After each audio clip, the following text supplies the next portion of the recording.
All right, I'm just going to do a quick one now on Lewis diagrams, and not only Lewis diagrams, but I'm going to use the Lewis diagram to predict the shape of an acetate ion. Okay, acetate looks like this: CH3COO negative, and you know, if you add hydrogen to that, you end up with acetic acid. Well, and that's vinegar. So let's take a look at it. To do this, the best thing, at least what's worked for me, is to figure out what the valence electrons are for each of these elements, add them all up together, and then you'll start distributing them out. And we can worry about shapes in a minute, but let's say carbon. We know that carbon up here, oops, you can't see that yet. Let me move up. There we go. That's a little better. Okay, we know that, wait, now it's not aesthetically appealing. As if. Okay, so we know that CH3 is, okay, so carbon has 4, right? There are 3 hydrogens that have 1 valence electron apiece, so that's 3. And there's another carbon here, it has 4. This oxygen has 6. And this oxygen has 6 also. And there's 1 more electron right here. So let's see, that's 7 plus 4 is 11, plus 12, plus 1, that's 24. That makes sense, right? 1, 1, 12, yes. Okay, good. I could write it like that if I wanted to make it easier. Okay, now I have the total count of my valence electrons. What I need to do is just start sketching things out. Well, I know that carbon's kind of a grabby, molecule, or atom, excuse me. So I'm going to start with my carbon right here. And, well, it's got 3 hydrogens here, so I'm going to set them up like this. Okay, and let's see. Gosh, I guess I could just start throwing some bonds in here. 2, 3 like that. Each one of those counts as 2 electrons, so that's 6 minus 6. I like to do it like this. Gives me, just so I straighten things out, that's 18, right? Electrons. Negative. Okay, that was a convenient little scribble.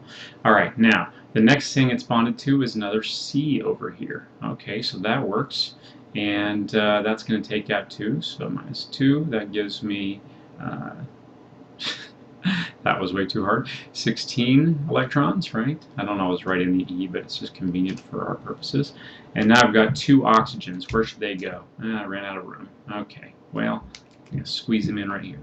I'm going to put an oxygen here, and I'm going to put an oxygen here, and a line between each of them, and that gives me another 4 out here, right? So I'm subtracting 4, and that gives me 12.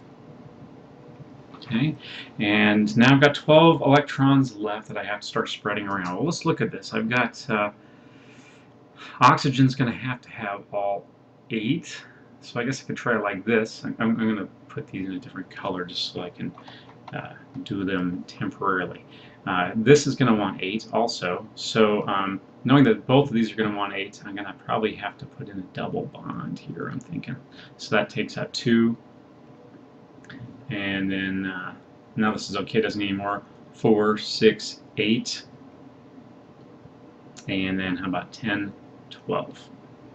Okay, now let's make sure everybody's happy. That was minus 12. Okay. And 0 is the answer you should come up with at the end, or if you have any leftovers and everybody has stuff, then you're going to have, you know, lone electron pairs. So let's look at this and see what it would look like. Well, this right here has got 4 around this carbon, right? So the carbon, the shape really from the carbon to these 3, that's going to be a tetrahedral shape. Okay, that's an sp3 hybrid orbital, and it looks like this. See? Gosh, how am I going to draw that to make it look right? Well, I can imagine it in space actually. I mean, I just know what the shape is, but let's say this is my carbon, okay, and then I'm going to have 1 little hydrogen out here, and I'm going to have another hydrogen here, okay, and have another one here. No, I didn't want to do it there because that's going to screw me up. And I'm going to put the other one kind of behind it like this. Okay? And what I want you to imagine is that each one of these gaps here is 109.5 degrees. Okay, from here to here. And it doesn't matter if you measure from here to here, or from here to here, here to here, or actually even here to here, though it doesn't look like it. The angle, if you were to rotate it, it'd be the same all the way around. Okay, so that was my carbon inside here. Now I've got the other carbon, and it's right here, and you know, we already established that that's straight out, or 109 from here to here, right?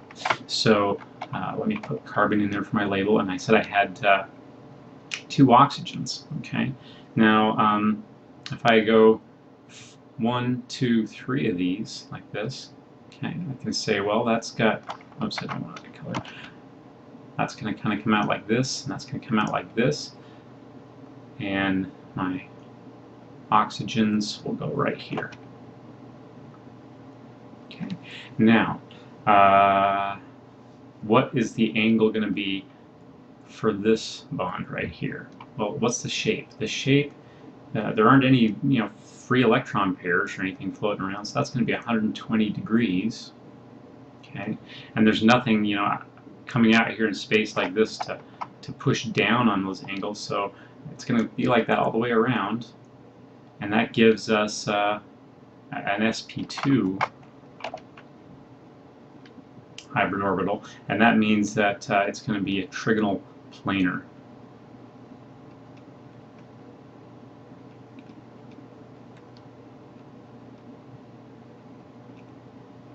Okay, and then we said this one here was a tetrahedral.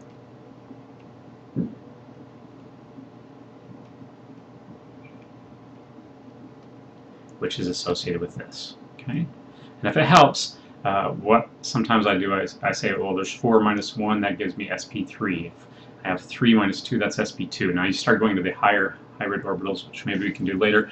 That's going to be a different story. But let's just do a gut check, a reality check, I don't know, a check. And I'm going to look it up on Wikipedia and pull it over here.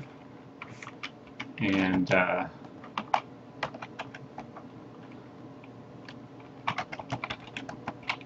look up the acetate ion,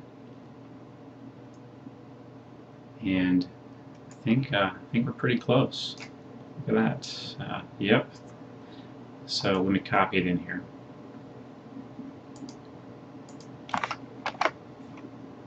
Yikes, wrong shortcut. Okay, so you can see that we got it pretty close, and if I were to rotate this around, like if I had JMOL running, you could see that this was 120 and these were 109.5, and it looks like the Lewis diagram and the orbital shapes worked out. Thanks for watching. Bye.